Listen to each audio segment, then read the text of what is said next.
病気になったこと、死ぬこと、老いることではなくて、ちゃんと生きなかったこと、ちゃんと生きるということができないということを怖がってほしいんです。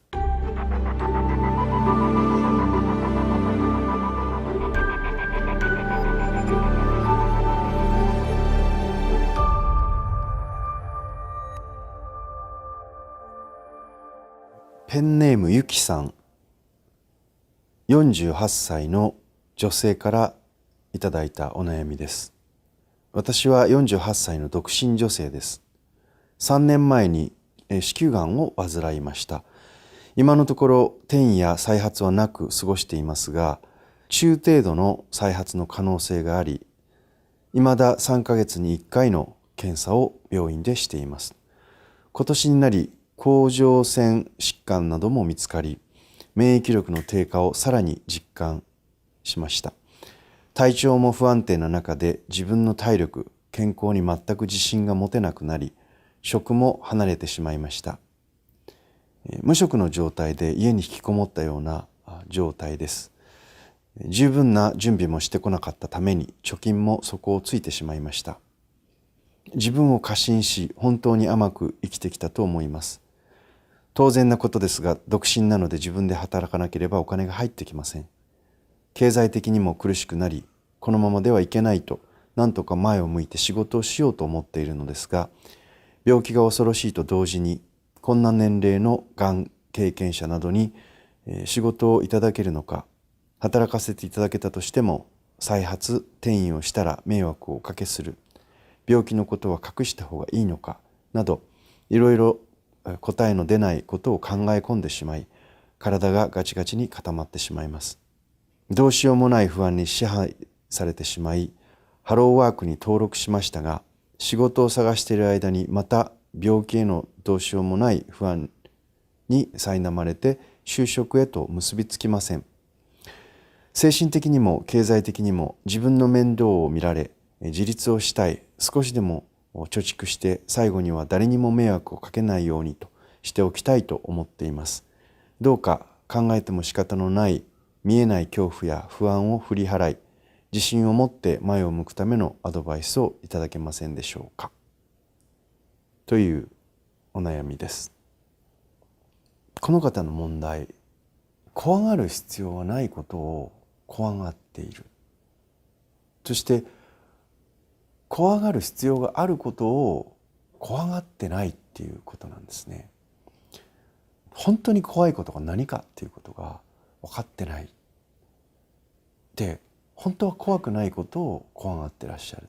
そこが問題だなと感じています。仏教というのはお釈迦様の教えなんですけれども、仏教でお釈迦様が教えたことっていうのは真理なんですね。真理っていうのは真実の断りですね。真実を、この世の真理をお釈迦様は教えられています。で、その真理の最も基本的なお釈迦様の悟りの真理の基本的なことにですね、四苦という言葉があります。4つの苦しみと書くんですけれど、四苦八苦するという時の四苦ですね。でそこには生老病死という4つの苦しみ、これが最も基本的な真理として語られています。で、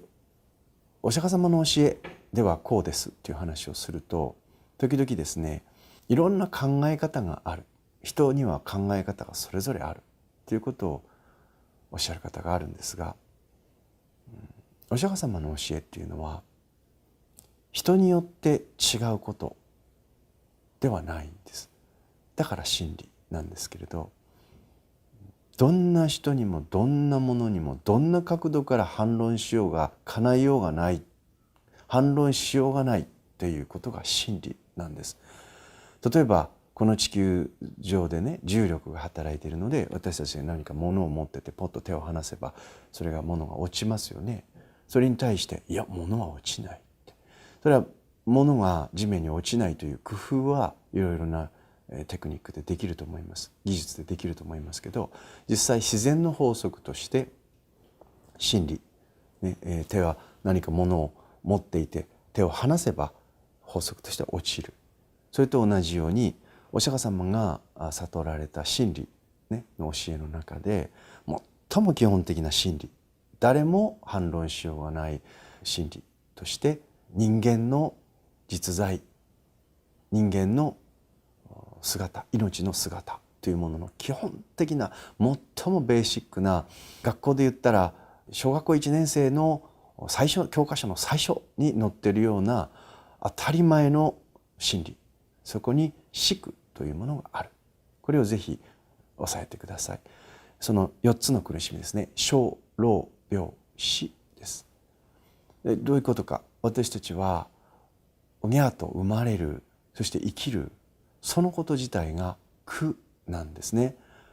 母というものは子供をものすごい苦しみを持って産みますよね。私も自分が産んだことないから、それがどんな辛いものなのか痛いものなのかっていうことはわからないです。私もですね、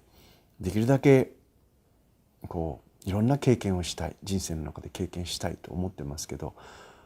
子供を産むということは男なので残念ながらできないんです。でももしできるんだったらそういった経験もしてみたいなっていつも思うんですね。でもとにかく子供が生まれるっていうこと、生まれるその時からもう苦なんです。そしてやっぱり生きてればだんだん年取ってきますから老いるっていう苦がありますね。それから病む、病気になるっていう苦があります。そして最後は死ぬという苦がありますね。でこの生老病死はお釈迦様は今までね、病気になるっていう苦、それから老いるという苦、死ぬという苦、その他生きていく上でのさまざまな苦というものをかつて経験しなかった人誰もいないわけですよね。どんな能力を持った人も、どんな美貌を持った人も、どんなにお金を持っている人も、どんなに大きな会社の社長であっても、権力を持っている人でも、アメリカの大統領であっても、王様であっても、過去において人間の歴史の中においてですね、病気にならなかった人はいない、死ななかった人はいない、老いなかった人はいないんです。だから仏教では生老病死という苦は真理。どういうことかって言ったら、命そのままの姿で誰も避けることができない当たり前のことという認識なんです。だからこれは仏教では怖がることではないという前提があります。当たり前のことであって怖がることじゃみんな経験するし、どう頑張ったってなることなんです。だからこれは怖がることじゃない。で、彼女にペンネームゆきさんに怖がってほしいことは何かっていうと、病気のことじゃないんです。もう48歳でって言うけど、自分の年のことでもないんです。そして当然病気になれば死ぬ可能性がある。がんを患っていれば死ぬという可能性がある。そしてこの死ぬということでもないんです。誰かに迷惑をかけるということでもないんです。生老病死という死ぬ、その4つの苦しみというものはあまりにも当たり前の事実なので、そして誰にでも起こる自然現象なので、これを怖がるということじゃなくて怖がってほしいことがある。それは何かって言ったら、病気になったこと、死ぬこと、老いることではなくて、ちゃんと生きなかったこと、ちゃんと生きるということができないということを怖がってほしいんです。今ペンネームゆきさんの人生は、毎日はお悩みの中にあるように引きこもりの状態です。体調が不安、自分の体力健康に不安、自信が持てない、無職の状態で家に引きこもった状態、貯金も底を尽きた、働かなければお金が入ってこない、このままではいけないと何とか前を向いて前を向いて仕事をしようと思うんだけれど、病気が恐ろしいしと同時に、こんな年齢のがん経験者などに仕事をもらえるのか、みんなに迷惑を、仕事をしたとしても迷惑をかけるんじゃないか、仕事するにしても自分ががんだっていうことを、それを言った方がいいのかいけないのか、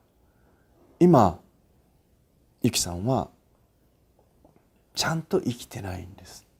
で、私が一番ゆきさんが怖がってほしいことは、自分が病気、がんを患ってしまった、今は落ち着いてる、だけどまたなるんじゃないかということでもなく、自分の年齢のことでもなく、自分が死ぬんではないかということでもなく、今生きてるわけですから、今自分がちゃんと生きてるかどうか、これができてないとしたら、ものすごい怖がってほしいんです。処方箋としてゆきさんに送りたい処方箋、お伝えしたいことは何かと言いますと、もし今ね、自分が体力には自信がないけれども、何でもいいから働けるんだったら、そして働きたいと思うんだったら、家にずっと引きこもっていたいと思わないんだったらね、外に出てなんか自分は生きたいと思うんだったら、このまま家の中で働かないで不安を抱えながらね、働かないで死んでいくことを怖がってほしいんです。ですから処方箋として、